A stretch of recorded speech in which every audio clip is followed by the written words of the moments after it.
Assalamualaikum warahmatullahi wabarakatuh. Halo Bapak Ibu semuanya, apa kabar? Selamat datang para peserta pelatihan dasar anti korupsi. Pada kesempatan ini kita akan membahas mengenai materi anti korupsi bersama saya, Dadang Jaman Soleh, Widya Iswara pada Badan Pengembangan Sumber Daya Manusia Daerah Provinsi Banten. Pada pelatihan dasar anti korupsi ini ada 4 materi. Yang pertama, membangun semangat anti korupsi. Kemudian yang kedua, bahaya dan dampak korupsi. Yang ketiga, pengetahuan terkait anti korupsi. Dan yang keempat, membangun sikap anti korupsi.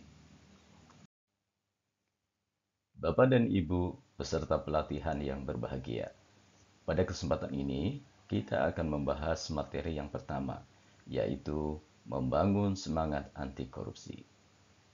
Sebagaimana kita ketahui bahwa korupsi merupakan kejahatan yang luar biasa, di mana korupsi tidak hanya merugikan keuangan negara, namun juga menjadi ancaman bagi keutuhan negara kesatuan Republik Indonesia. Dampak korupsi sangat luas, tidak hanya merugikan keuangan negara, namun juga merugikan pada semua aspek kehidupan, baik ideologi, politik, ekonomi, sosial, budaya, pertahanan, dan keamanan.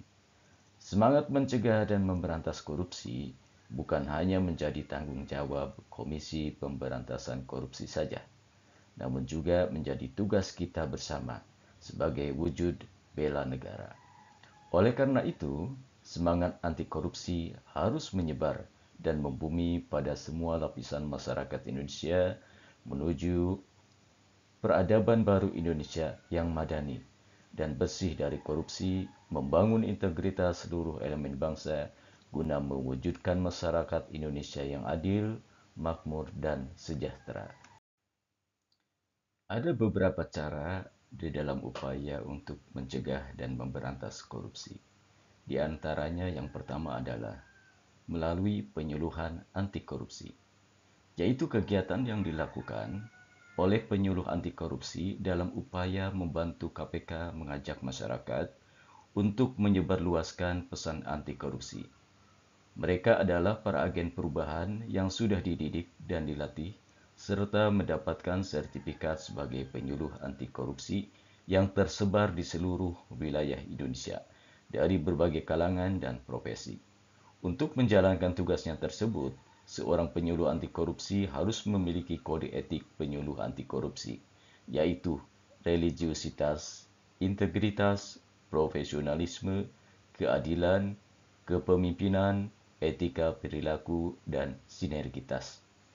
Tujuan penyuluhan anti korupsi adalah memberikan pendidikan mengenai korupsi dan bahayanya, serta mencegah terjadinya korupsi sejak dini.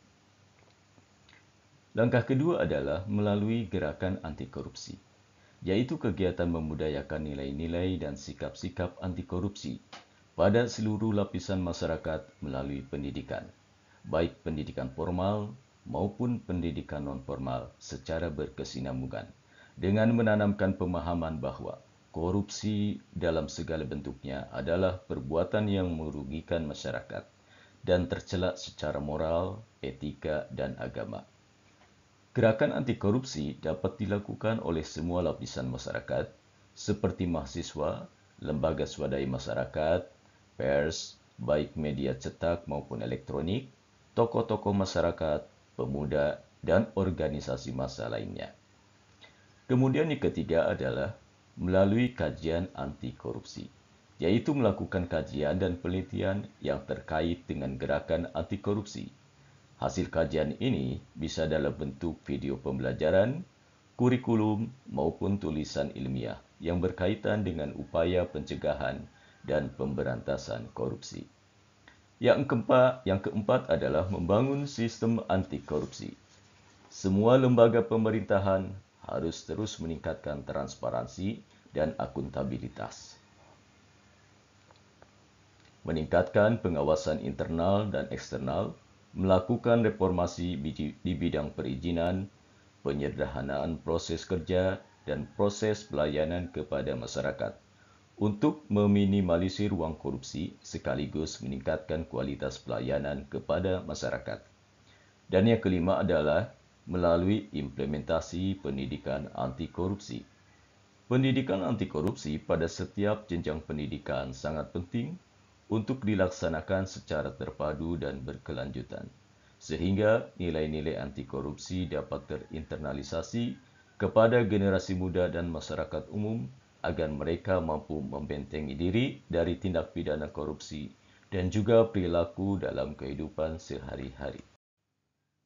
Bapak dan Ibu peserta pelatihan yang berbahagia, tujuan akhir dari upaya-upaya pemberantasan korupsi di Indonesia terus dilakukan adalah untuk mewujudkan negara Indonesia sebagai negara yang bebas korupsi dan menciptakan masyarakat yang intoleran terhadap adanya tindakan korupsi. Hal ini dilakukan karena korupsi yang terjadi selama ini sangat merugikan bagi negara. Seluruh masyarakat harus hadir dalam upaya ini, baik dari kamar-kamar kekuasaan maupun rakyat biasa. Tujuan ini sesuai dengan tujuan Negara Kesatuan Republik Indonesia sebagaimana termaktub di dalam pembukaan Undang-Undang Dasar Negara Republik Indonesia tahun 1945 alinea keempat, yaitu melindungi segenap bangsa Indonesia dan seluruh tumpah darah Indonesia, memajukan kesejahteraan umum, mencerdaskan kehidupan bangsa, dan ikut melaksanakan ketertiban dunia yang berdasarkan kemerdekaan, perdamaian abadi, dan keadilan sosial. Upaya pemberantasan korupsi di tanah air harus terus dipantau untuk menentukan tepat tidaknya strategi yang diterapkan. Di Indonesia setidaknya ada 3 indikator keberhasilan anti korupsi yang dijadikan alat ukur, yakni yang pertama adalah Indeks Persepsi Korupsi atau IPK. Yang kedua, Indeks Perilaku Anti Korupsi atau IPAK. Dan yang ketiga adalah Survei Penilaian Integritas atau SPI. Ketiga indikator ini menunjukkan tingkat korupsi di daerah atau negara yang laporannya diterbitkan setiap tahun. Dengan membandingkan indikator-indikator tersebut setiap tahunnya, kita dapat mengetahui apakah jumlah tindak pidana korupsi mengalami peningkatan atau penurunan. Selain itu, kita juga bisa mengetahui perubahan perilaku masyarakat dalam menyikapi korupsi. Indikator yang pertama adalah Indeks Persepsi Korupsi atau IPK. IPK merupakan ukuran korupsi yang digunakan secara internasional di sektor publik, baik jabatan publik dan politik pada suatu negara. IPK dinilai sangat kredibel dan diakui dunia, sehingga menempatkannya di urutan pertama menjadi sumber kebanggaan bagi negara. Namun di sisi lain akan menjadi sebuah aib yang memalukan jika sebuah negara berada di posisi deretan terbawah. Semakin tinggi nilai persepsi korupsi, artinya semakin rendah korupsi yang terjadi di negara tersebut. Sebaliknya, semakin rendah nilai persepsi korupsi, maka semakin tinggi korupsinya. IPK dikeluarkan oleh Transparansi Internasional, yaitu suatu organisasi non-pemerintahan di Jerman sejak tahun 1995, yang bertekad untuk memerangi ketidakadilan yang disebabkan oleh korupsi. Hasil CPI didasarkan pada penilaian survei dan asesmen yang dikumpulkan oleh 12 lembaga terkemuka. Kalau kita melihat dari data yang ada, skor IPK Indonesia pada tahun 2022 adalah menempati pada 34 poin. Kemudian pada tahun 2021 menempati 38 poin. Terdapat penurunan 4 poin ya, dibanding tahun 2021. Nah, IPK Asia Tenggara, Indonesia menempati pada urutan ke-34. Indikator yang kedua adalah Indeks Perilaku Anti Korupsi atau IPAK. Indeks Perilaku Anti Korupsi merupakan indeks yang mengukur tingkat pemahaman dan perilaku anti korupsi di masyarakat serta pengalaman masyarakat yang terkait prinsip anti korupsi, yang meliputi pendapat tentang kebiasaan dan pengalaman masyarakat terkait pelayanan publik, penyuapan, pemerasan, nepotisme, dan 9 nilai anti korupsi. Skor IPAK berkisar dari 0 sampai 5. Semakin mendekati skor 5, semakin baik. Ini berarti orang berperilaku lebih keras terhadap korupsi. IPAK dikeluarkan setiap tahun oleh Biro Pusat Statistik Indonesia. Kita lihat perkembangan IPAK dari tahun 2019 hingga 2022. Pada tahun 2019, IPAK Indonesia yaitu 3,70, kemudian pada tahun 2020 3,84. Nah, terdapat kenaikan sebesar 0,14. Kemudian pada tahun 2021 3,88 terdapat kenaikan sebesar 0,04 dan pada tahun 2022 ini terdapat kenaikan 0,05 yaitu sebesar 3,93. Meskipun setiap tahun ada kenaikan, namun kenaikannya sangat kecil. Indikator yang ketiga adalah Survei Penilaian Integritas atau SPI. SPI merupakan alat ukur yang dikembangkan oleh Badan Litbang KPK yang bertujuan untuk memetakan risiko korupsi dan derajat kejujuran, serta mengukur keberhasilan upaya pencegahan korupsi baik di kementerian, lembaga, maupun di pemerintahan daerah. Berdasarkan hasil survei, rekomendasi pencegahan korupsi dikembangkan melalui rencana aksi SPI. Melalui rencana aksi, SPI diterbitkan setiap tahun oleh KPK. Adapun skor capaian SPI nasional pada tahun 2021 adalah 72,43 dan pada tahun 2022 71,94. Terdapat penurunan sebesar 0,49. Mari kita lihat indeks SPI 2022 terbaik. Pada tingkat kementerian, SPI terbaik diperoleh oleh Sekretariat Negara, yaitu 85,48.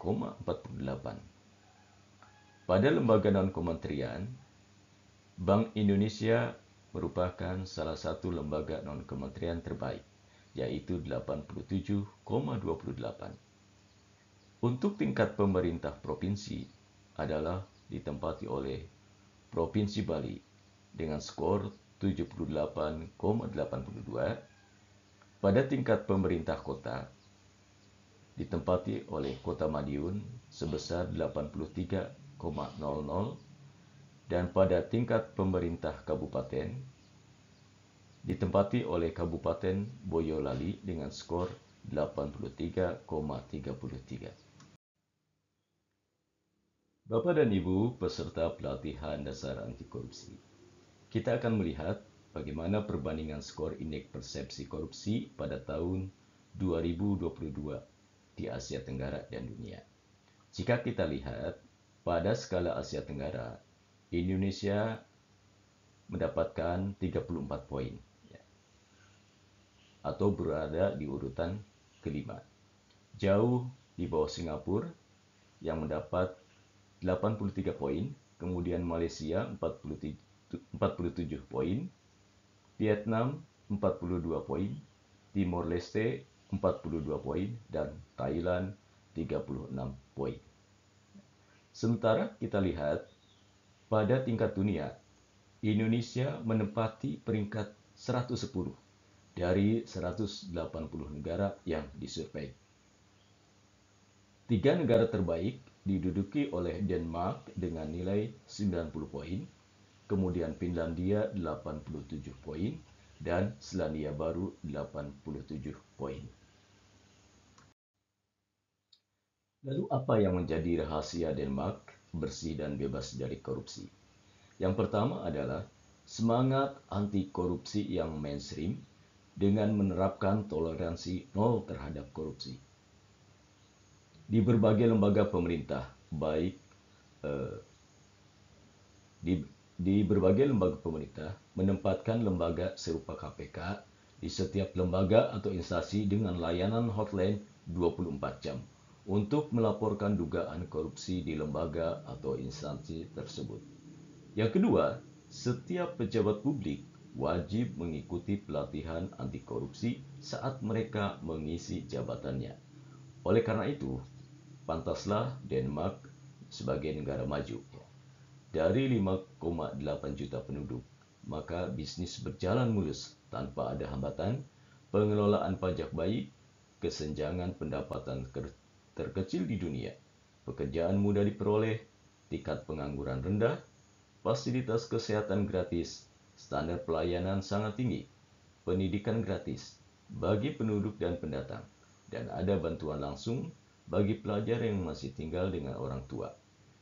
Mereka mendapatkan uang sebesar 2 juta per bulan, atau jika jauh dari orang tua, mereka mendapatkan 12 juta per bulan. Demikian pembahasan kita mengenai materi membangun semangat anti korupsi. Sampai bertemu pada materi berikutnya. Assalamualaikum warahmatullahi wabarakatuh.